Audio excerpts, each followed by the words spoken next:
Hi friends, I'm Dr. Swapna from Hyderabad Women and Fertility Center. Welcome to my channel. Today we'll be just discussing about painless labor. So చాలా మంది ఈ మధ్య అడగడం ఏంటంటే నొప్పులు లేకుండా నార్మల్ డెలివరీకి ట్రై చేయొచ్చా అనేది.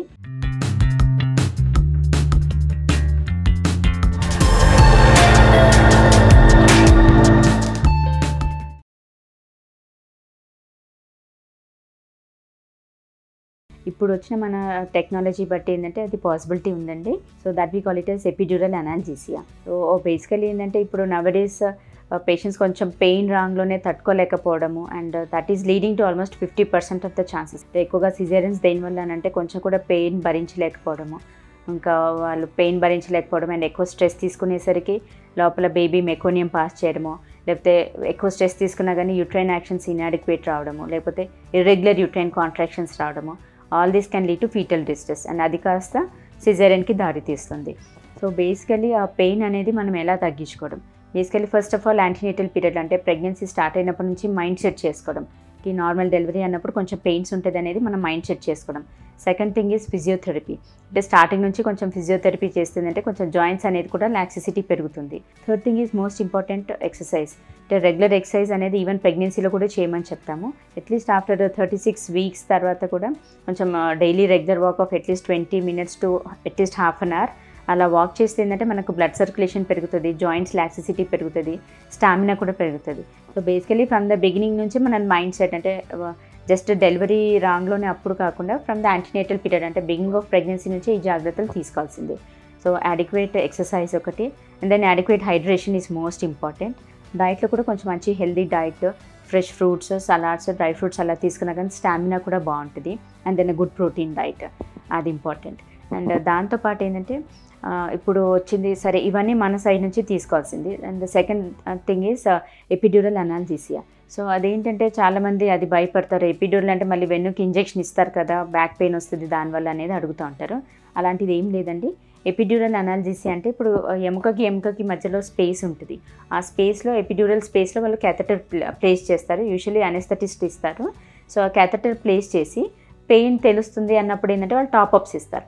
సో టాప్అప్స్ ఇచ్చినప్పుడు ఏంటంటే బేసికలీ దీంతో ఏంటి ఎఫెక్ట్, లోపల యూట్రైన్ కాంట్రాక్షన్స్ అంటే గర్భసంచి నుంచి వచ్చేవి కాంట్రాక్షన్స్ కంటిన్యూనే అవుతూ ఉంటాయి. బట్ పేషెంట్కి ఏంటంటే పర్సెప్షన్ ఉండదు, అంటే మీకు ఆ పెయిన్స్ అనేది తెలీదు. But as such uterine contractions అనేది కంటిన్యూ అవుతూనే ఉంటుంది.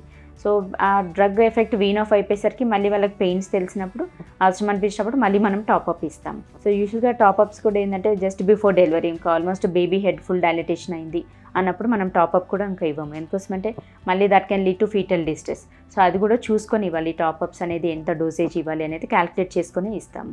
So this we call it is epidural analgesia. కాకపోతే దీంతో ఏంటంటే సైడ్ ఎఫెక్ట్స్ ఏమైనా ఉంటాయి అనేది చాలామందికి డౌట్ ఉంటుంది. సైడ్ ఎఫెక్ట్స్ అంటూ ఏమీ ఉండదండి. బేసికలీ బ్యాక్ పెయిన్ అనేది ఏమి ఉండదు, బికాస్ డైరెక్ట్గా బోన్కి ఇచ్చేదైతే కాదు, ఎపిడ్యూరల్ స్పేస్ మధ్యలో క్యాథెటర్ ప్లేస్ చేస్తారు. That's first thing. Second thing ఏంటంటే మనకు డ్రగ్స్ అంటే మెడికేషన్స్ ఏవైతే యూజ్ చేస్తామో అవి మదర్కి కానీ బేబీకి కానీ హార్మ్ చేసే మెడికేషన్స్ అయితే కాదు. అండ్ అవి సర్క్యులేషన్లోకి కూడా ఏమీ వెళ్ళదు. సో దాంతో ఏం సైడ్ ఎఫెక్ట్స్ అనేది ఏమి ఉండదు. ఒకటి ఏంటంటే పేషెంట్స్కి అంటే what we have observed, epidural analgesia తీసుకున్న వాళ్ళకి ఏంటంటే చాలామందికి ఆ కింద పెల్విక్ సెన్సేషన్ ఉండదు.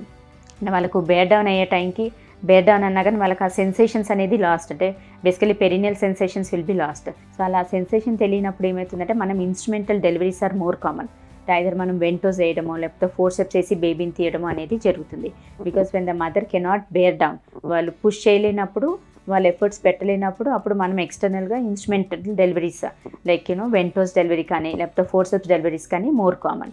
సో దాంతో రిలేటెడ్ పెరినియల్ ఇంజురీస్ అనేది కూడా అయ్యే ఛాన్సెస్ ఉంటుంది, లైక్ టేర్ అవ్వడము, విచ్ ఎపిసోటిమ్ అనేది యూజువల్గా మనం ఇస్తాం. బట్ అది కాకుండా కొందరికి డీప్ ఎక్స్టెన్షన్ అయ్యే ఛాన్సెస్ కూడా ఉంటుంది.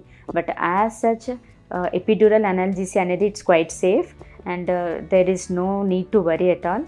అండ్ దానివల్ల ఏమైనా సైడ్ ఎఫెక్ట్స్ ఉంటాయి అనేది కూడా అదంటూ ఏమీ లేదండి.